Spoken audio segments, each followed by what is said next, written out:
Hello and welcome to Northwest Newsweek. Residents in Schreiber Terrace Bay area held a rally on Wednesday morning opposing the closure of their only bank. BMO has operated a branch in Schreiber for over 100 years and plans to shut its doors this summer. Justin Hardy has the story. They have to realize that banking institutions are part of a community, and you just can't rip that away from people. Despite the bitter cold morning, dozens of residents from Schreiber and surrounding communities came out to voice their displeasure at the closure of the only bank between Marathon and Nippigan. The rally happened just before an informal meeting hosted by the Bank of Montreal at the branch that's slated for closure. Residents had the opportunity to voice just how much it will negatively affect them. In order for me to fix a problem with my MasterCard or Interact card, if there's a problem like right now, we have one young lady that's 18 years old here, and she has to fix her card. She can't just hop in a car and go to Thunder Bay. She's got no car. She's got no driver's license yet. We depend on the bank for bank floats for doing different events. I'm also the president of the Spirit Classics Car Club, and we run Drag Fest. And after the race, we have quite a substantial amount that we have to deposit. BMO announced the closure of the branch last month, and Schreiber Mayor Kevin Mullins has been working on a solution. He says he has approached a credit union in the region, but was informed it was not a part of their strategic plan to open a new branch in his town. That doesn't mean we're stopping there. I mean, he hasn't heard the last from us, let's put it that way, and we're going to knock on a few doors, and if the Bank of Montreal doesn't change their mind or whatever, we're going to be knocking on a few doors, and hopefully something works out for us in the region. Whatever endeavor they try and bring forward, Township of Terrace Bay will support them because it is good for our residents as well as residents of Schreiber. No one from the bank was made available for interviews. The plan to close the branch on July 25th remains in place, despite all of the negative feedback received at this information session. Justin Hardy, TBT News. OPP continued to investigate a collision between two transports on Highway 1117 near Pass Lake on Tuesday evening, which saw one of the drivers airlifted to hospital. The crash occurred at around 5:30 p.m. close to El Dorado Beach Road and led to the closure of the westbound lanes for several hours. Police say it appears one transport drove into the back of the other truck, which was already disabled. An OPP spokesperson says the person transported by Orange Air Ambulance suffered serious but non-life-threatening injuries. Shania fire crews also responded and said two other people were also taken to hospital, but their injuries were believed to be minor. A transport truck sunk in a lake near Beardmore was removed from frozen water on Thursday afternoon. Nearby residents say it's about time, as they've been worrying about water contamination since the highway crash occurred over a month ago. Justin Hardy has more.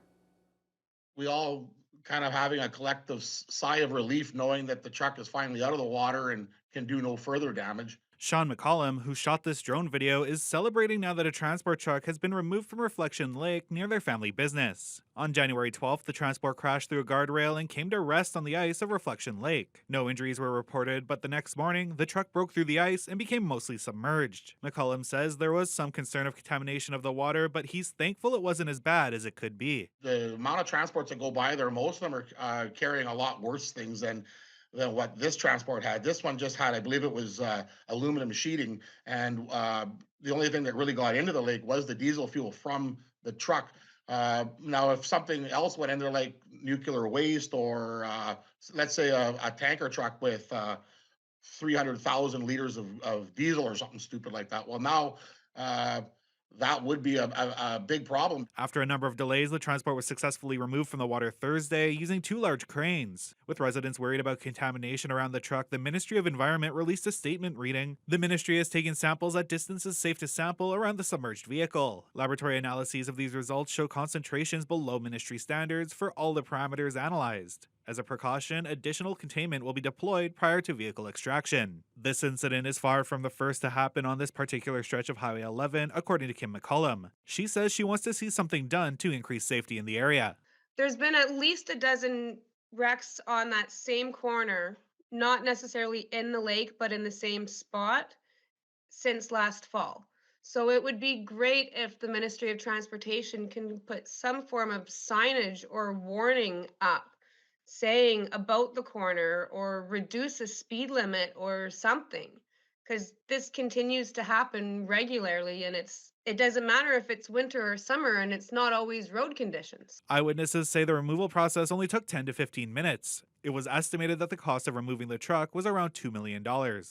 Justin Hardy, TBT News. President Trump's tariffs are currently set to come into effect in March. Communities in northwestern Ontario are bracing for their implementation. Kenora Mayor Andrew Poirier says he doesn't see tariffs helping anyone involved. Everybody gets hurt in this. It inflates prices, and everybody pays those additional prices. I fail to see how that helps build economies. Poirier says Kenora City Council has been and will continue to discuss the threat of tariffs on their local economy. Kenora is separated from the U.S. solely by Lake of the Woods, and many in the community rely on imports and exports to and from our southern neighbors. Poirier says he has seen community members begin to put an emphasis on local and Canadian products, and he feels that more should do the same. If we can shop local, we should be shopping local and supporting local businesses, because local businesses pay taxes to the city of Kenora. And I think they offer all kinds of great services and value in the city itself. And I think we need to explore that more and more all the time. I really think that creates a stronger community. For now, communities like Kenora will continue to watch closely as trade negotiations between Canada and the U.S. carry on. Ontarians are gearing up to head to the polls to decide the next provincial government. Voting day for the election is February 27th. The full rundown of the candidates in the four northwestern Ontario ridings has been confirmed. Justin Hardy spoke to one of the area's returning officers, and he has this report.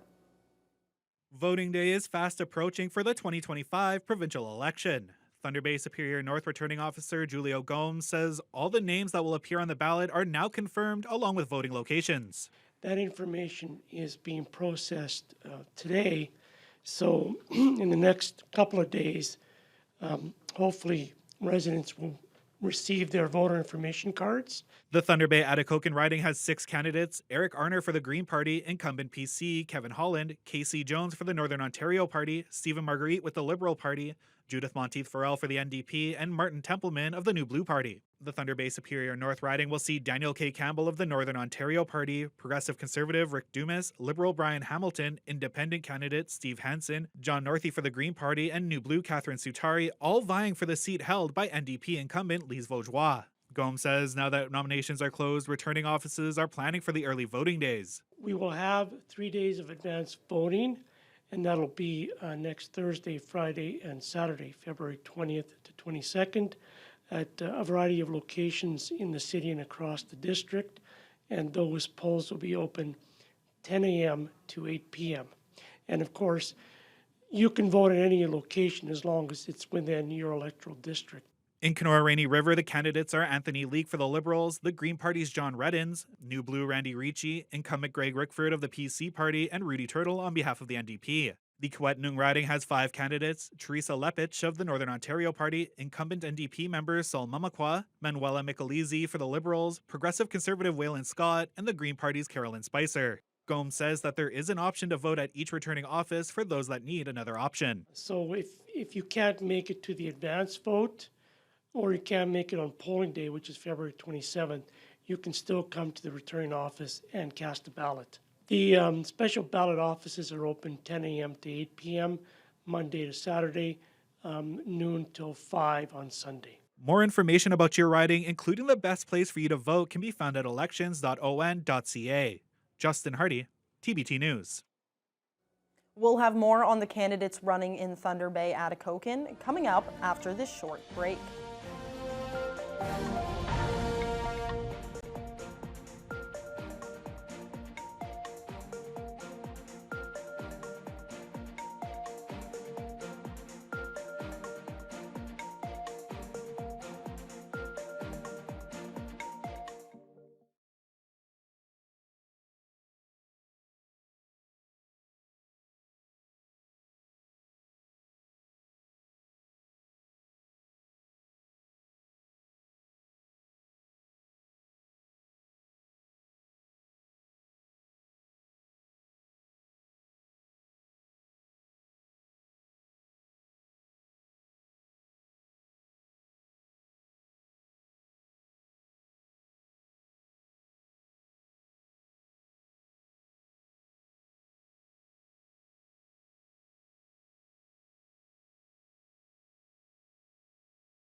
Welcome back. With Ontarians heading to the polls soon, TBT News is once again profiling the main candidates in our area ridings. We're starting off in Thunder Bay, Atikokan. The incumbent MPP, Kevin Holland, is looking for a second straight election win to once again represent the riding at Queen's Park. Vasilios Bellos has more on this candidate profile.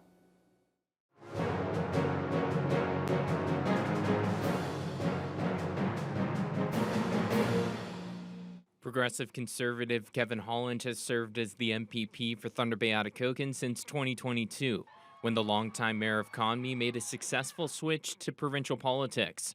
It was the first time the PCs won the riding since 1985. In August of last year, he was named to cabinet as the Associate Minister of Forestry and Forest Products. Holland spoke about why he decided to run for re-election. In the last 2.5 years, we've brought substantial investment into the riding. We're at $1.3 billion across all sectors, including $263 for healthcare. And we've seen the needle move in a lot of those core issues that were impacting Thunder Bay Atikokan. And I want to make sure that I continue to be the voice for Thunder Bay Atikokan in the next PC majority government to ensure that the work we've started continues. With a wide range of issues being considered by voters this election, Holland spoke about what he calls his main priority for the riding if he's elected to another term at Queen's Park. So I want to continue to make sure that we're attracting the investments to Thunder Bay that provide for that strong economy, because it's a strong economy that supports our healthy communities and the program that provides for healthy communities. So those really are my two priorities, is just to continue on the work that we've started. The incumbent MPP says despite a recent knee surgery, he's ready for another election battle. We asked Holland what he believes sets him apart from the other candidates running in Thunder Bay Atikokan. I've been successful in advocating on the needs and on the priorities of Thunder Bay Atikokan, taking that message down and getting action on behalf of our riding. And it's all about engaging with people in Thunder Bay. I've had numerous meetings, roundtables with organizations, agencies, and businesses to find and bringing people together to find out how we can really capitalize on the opportunities that are before us. And I think we're realizing that benefit. Vasilios Bellos, TBT News. Next up, we've got Stephen Marguerite, who's running for the Ontario Liberals for the first time. He says his background working in public and private sectors will help him be a strong advocate for residents in the region. Jessica Clement has more.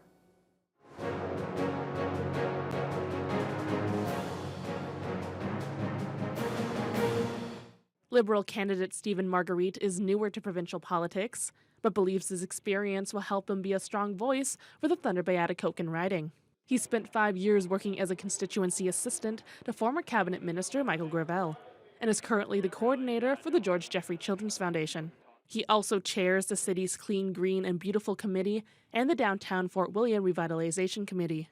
Marguerite spoke about why he decided to run in the provincial election. A little bit unexpected, as this was an unnecessary and expensive election, but when Doug Ford made the call, we were looking around the table, and I felt that it was the time for me to get involved at the provincial level and bring some of my experience and knowledge to the job. With a wide range of issues being considered by voters this election, Marguerite spoke about what he and his party will focus on. So I think if I'm lucky enough to be elected, I really want to make sure that I'm part of a government that's focused on really going back to basics with those vital services people rely on each day, whether it's healthcare, education, housing, or the cost of living, and also about bringing investment to Thunder Bay Atikokan. And Marguerite talks about what sets him apart from the other candidates running in the Thunder Bay Atikokan riding. Each of the other opponents, they all have their own skills and experience.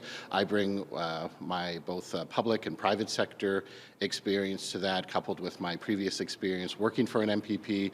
So I know the job. I've worked for Thunder Bay's largest private sector employer, and working also in the charitable sector, you really get to see frontline and how things are impacting people day to day. Jessica Clement, TBT News. Now it's Judith Monteith Farrell, who's hoping to pull off a political comeback and reclaim the riding for the Ontario NDP. Jonathan Wilson has that candidate profile.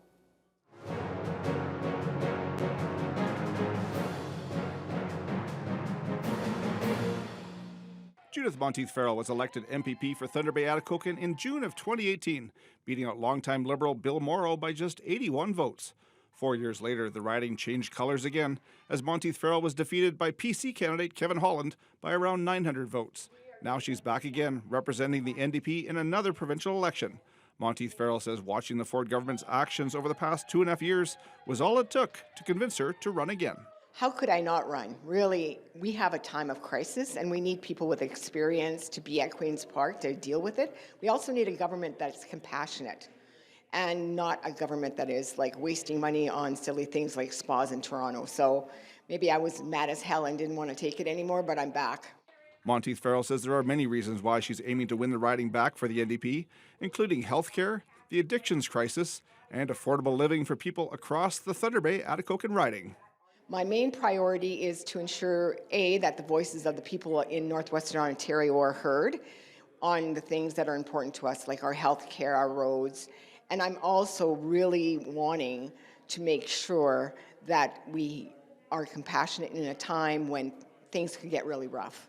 Monteith-Farrell says her previous track record at Queen's Park and her diligence in standing up for her constituents are what make her the best choice to represent Thunder Bay Atikokan. And she says there's one other thing that sets her apart from her opponents in this race. Well, first thing is I'm the only woman running, but the second thing, that's obvious, but the second thing is that I have the most experience. Like I was there for 4 years during a crisis in our province, and I believe I can take that experience that I had in that time of crisis and carry it forward to now. Jonathan Wilson, TBT News. For the Green Party, candidate Eric Arner says there needs to be a change in representation in Thunder Bay Atikokan, and he's hoping voters will give the Green Party a chance. Ryan Benazzo has more.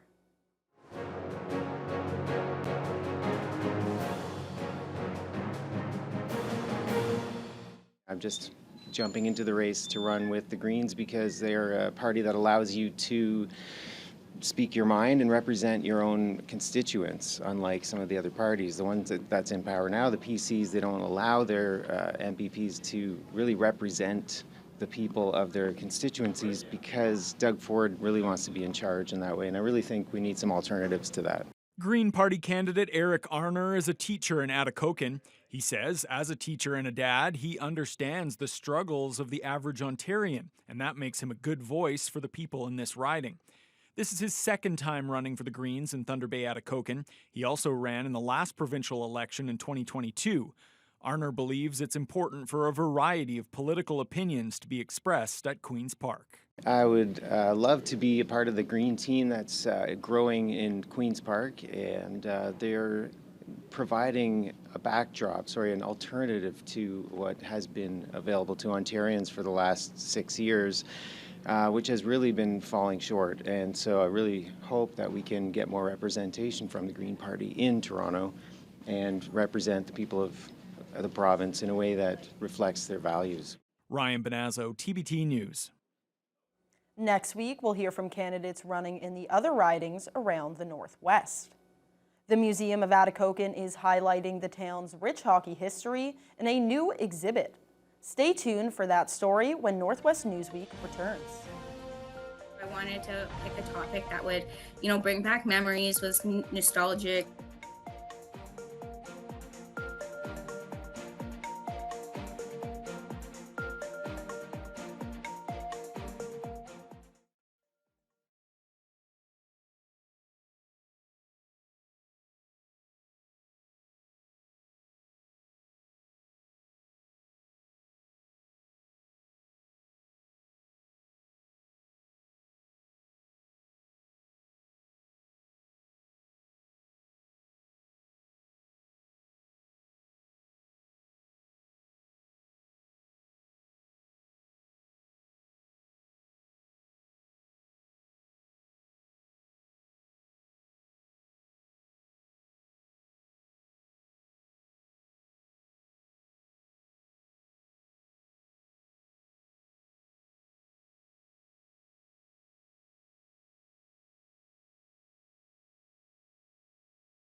Welcome back. A new exhibit at the Museum of Atikokan is celebrating the history of ice hockey in the small town.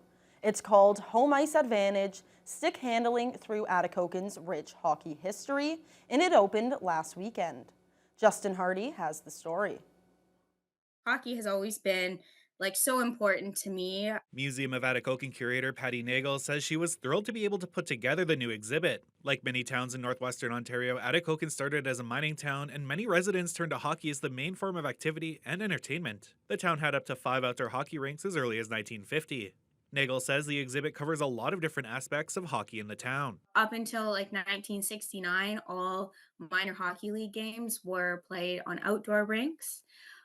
It also covers the junior B and later the junior A team. That was really big here in the 70s. It covers Hockeyville. Atikokan was an applicant in Hockeyville in 2006. Nagel also started an Atikokan Hockey Hall of Fame in addition to the exhibit. She says the museum doesn't get a ton of tourists stopping in, so the hope of the exhibit is to appeal to local hockey fans to get them more interested in the town's history. I wanted to pick a topic that would, bring back memories, was nostalgic for people, and I think it's working because I posted a photo of the first coach of the high school team, and people just went crazy on Facebook and were like, oh yeah, he was my math teacher. Oh, I learned so much from him in the sport, when he was coaching hockey. The exhibit is now open, and more information on the museum can be found at atikokanmuseum.com. Justin Hardy, TBT News. A gathering of area First Nations this week gave a number of communities the chance to connect and find new ideas for building their economies. The second annual Kiganiashawin Conference was a way to introduce community leaders with experts from across Canada. Justin Hardy reports. We do have all the different minds here in the room that really look at different all areas and aspects of economic development. The Kiganiashawin gathering took place over 3 days at the Valhalla Hotel and featured over 45 exhibitors and presenters from a myriad of different sectors. Area First Nations communities and business owners had the chance to attend talks and meet with them one-on-one to gain insight on how to boost the economies in their communities. John Beardy, Director of Business Development for Wendigo Community Development Corporation, says it was a great opportunity to learn from others all over the country. We bring in speakers, presenters from all across Canada. Also, as well as from our region here. So it's like sharing, learning best practices, and just looking for new ideas. Last year was the gathering's first year, and organizers were overwhelmed with registrants, delegates, and representatives. The same was also true this year, according to Beardy. He says organizers are looking at other ways to connect communities. This event is, we're developing a network between the 5 tribal councils. It's economic development network, and creating a organization that will cater to our economic developers at each of our communities. Other topics spoken to by presenters included sustainable resource extraction and youth empowerment. Justin Hardy, TBT News. Such a nice gathering, but that is all we have for this edition of Northwest Newsweek. Thank you so much for tuning in, and I'll catch you next time.